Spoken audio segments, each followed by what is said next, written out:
Assalamualaikum warahmatullahi wabarakatuh. Pada kesempatan kali ini saya akan membahas tentang pertanyaan-pertanyaan yang sempat kita ajukan dan mungkin banyak di antara kita, di antara kalian semua, banyak yang bertanya-tanya. Pertama itu adalah manusia purba dulu atau Nabi Adam dulu, atau mungkin apakah ada yang bertanya juga, Nabi Adam itu memang ya manusia purba itu tersendiri. Kenapa itu menjadi pertanyaan?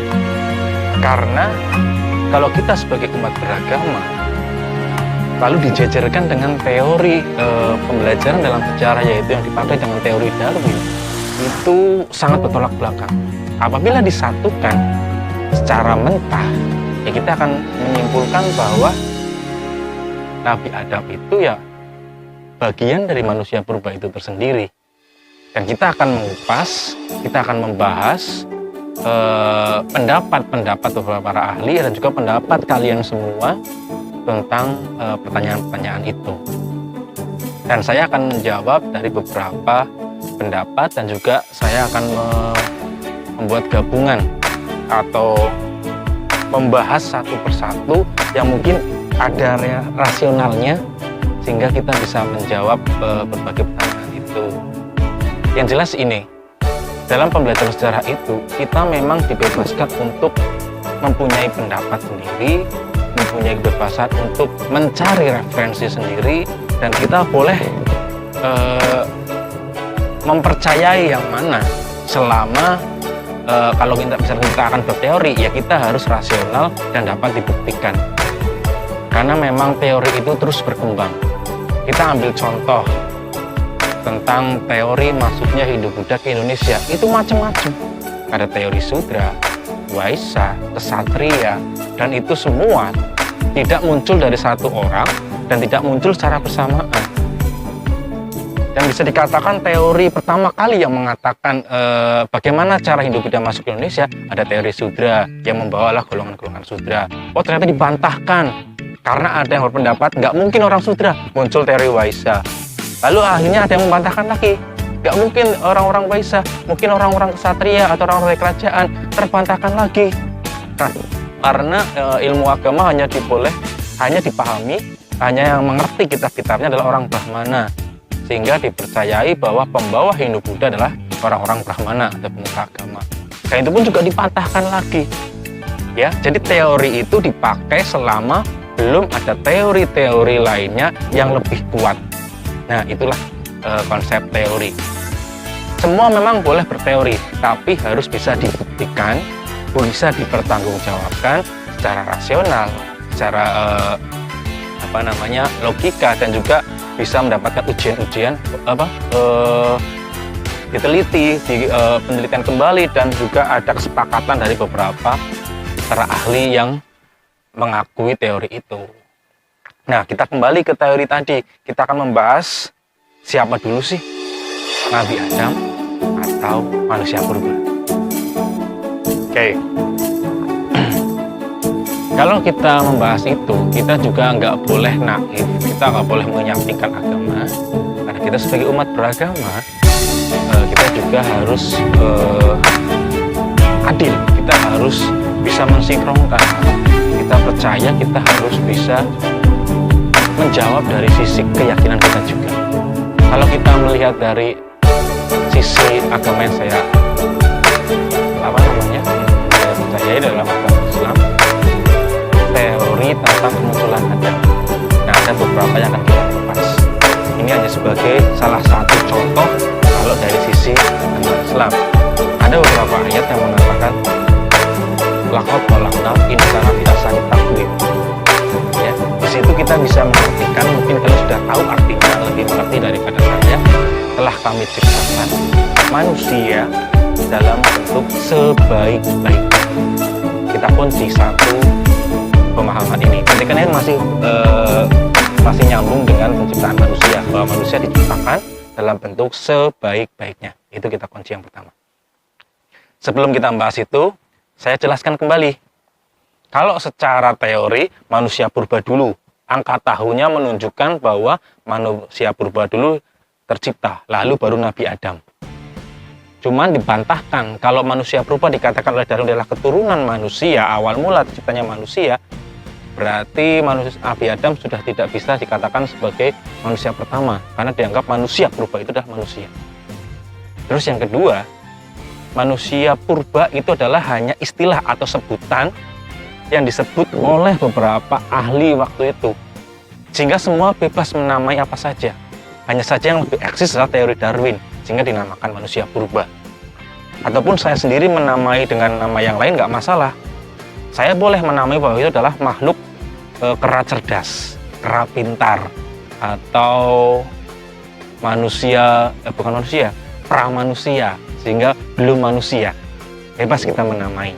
Hanya saja dalam ilmu pengetahuan, supaya mudah dipelajari, kita menggunakan kesepakatan satu nama, supaya kita bisa terstruktur bahwa ini ilmu-ilmu itu sampaikan. Tapi setelah kalian nanti mempunyai dasar itu, jadi ilmu pembelajaran sekolah itu adalah ilmu dasar. Ya, nanti kalian bisa mengembangkan.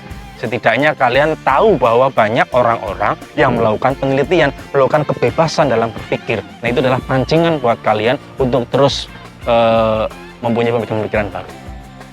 Kembali lagi ke tadi, bahwa ayat yang pertama adalah laqad khalaqnal insana fi ahsani taqwim. Telah kami ciptakan manusia dalam bentuk sebaik-baiknya. Saya tidak langsung mengatakan bahwa kera itu tidak baik, ya. Tapi ini ada logika. Saya ambil contoh, ada besar. Benda bisa dikatakan besar kalau ada yang kecil. Ya, jadi istilah besar itu ada kalau ada yang kecil.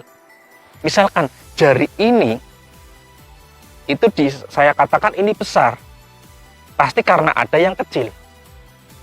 Ya, kalau semuanya sama, kita tidak bisa mengatakan bahwa itu besar ataupun kecil. Sama dengan ada istilah jelek, ada istilah ganteng. Ada sisi ganteng berarti karena ada yang jelek, gitu loh. Ada gambaran. Lalu ada besar, ada yang kecil. Lalu ada yang baik, pasti ada yang buruk. Sesuatu baik itu kalau nggak ada yang buruk itu tidak bisa dikatakan hal baik, tapi hal yang bisa dikatakan kita lumrah bahasanya, ya. Jadi bisa dikatakan baik karena ada lawannya adalah yang buruk. Semua itu adalah saling bertolak belakang. Nah, tadi telah kami ciptakan manusia dalam bentuk sebaik-baiknya. Berarti kalau ada yang istilah yang baik, pasti ada yang buruk. Bisa dimengerti? Berarti dari situ kita bisa memahami manusialah yang baik, dan yang dibahas oleh teori Darwin itu, sosok-sosok Pithecanthropus itu adalah bentuk-bentuk yang buruk. Dan manusia adalah bentuk yang baiknya. Paham? Jadi manusia purba itu ada, itu hanya penyebutan nama saja ya, manusia purba. Jadi makhluk itu ada, entah itu makhluk apa, hanya saja ada beberapa orang mengatakan adalah manusia purba, tapi makhluk itu dalam agama Islam, dalam beberapa agama mungkin mengakui memang ada makhluk itu. Mungkin mereka menamainya masing-masing, dan manusia itu ada, tapi yang bentuknya sebaik-baiknya baru itu dikatakan manusia. Jadi yang bentuknya sebaik-baiknya, yang sempurna, atau bisa dikatakan itu Nabi Adam, itu adalah yang disebut sebagai manusia. Ada gambaran? Kita lanjut yang kedua, tentang penciptaan Adam. Ada sebuah ayat juga di situ tentang percakapan antara Allah Subhanahu wa Ta'ala dengan malaikatnya pada saat itu. Akan kuciptakan khalifah di muka bumi. Itu ada ungkapan dari Allah Subhanahu wa Ta'ala, sabda dari Allah Subhanahu wa Ta'ala, tiba-tiba dijawab oleh malaikat, kenapa engkau jadikan khilafah padahal mereka suka saling membunuh dan menumpahkan darah. Sampai di sini kalian pasti ada gambaran. Allah mengatakan, saya akan ciptakan khalifah di muka bumi. Ya, tapi tiba-tiba malaikat menanyakan, kenapa engkau jadikan khalifah di muka bumi padahal mereka suka merusak dan menumpahkan darah. Kita tahu sifat malaikat itu tidak pernah membangkang, dan dia selalu mengatakan iya, selalu tunduk, nurut apa yang dikatakan oleh Allah Subhanahu wa taala. Tapi di poin ini kenapa malaikat menanyakan? Ataukah dia membangkang? Ya. Dan ternyata malaikat tetap dia bukan makhluk yang membangkang, dia sangat patuh. Kenapa dia menanyakan itu? Bukan karena dia membangkang, karena malaikat tahu bahwa di muka bumi itu sudah ada makhluk yang hidup yang suka membunuh dan menumpahkan darah. Siapa? Yang itu yang kita sebut, yang oleh Darwin sebut adalah manusia purba. Lalu Allah makanya menjawab, sesungguhnya engkau tidak mengetahui apa yang saya ketahui. Allah mengatakan, menjawab, sebenarnya engkau tidak mengetahui apa yang saya ketahui. Dalam arti kamu nggak tahu maksud saya. Yang dimaksud Allah adalah dia akan menciptakan makhluknya, yaitu manusia, Nabi Adam, diturunkan ke muka bumi untuk dijadikan khilafah manusia itu. Sampai situ ada gambaran. Intinya adalah manusia purba dengan Nabi Adam itu memang manusia purba dulu. Itu makhluk pertama, manusia purba itu disebut sebagai makhluk yang suka merusak dan menumpahkan darah. Tapi itu hanya penamaan, hanya ada embel manusia, itu yang menamakan manusia juga. Dan kita bebas menamai apa makhluk itu, kita boleh menamai apa saja.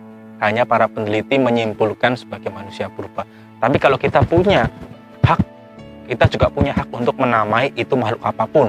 Bisa kita katakan sebagai kera cerdas ataupun yang lainnya. Sehingga kita bisa nyambung bahwa memang manusia purba dulu, tapi Nabi Adam itu tersendiri.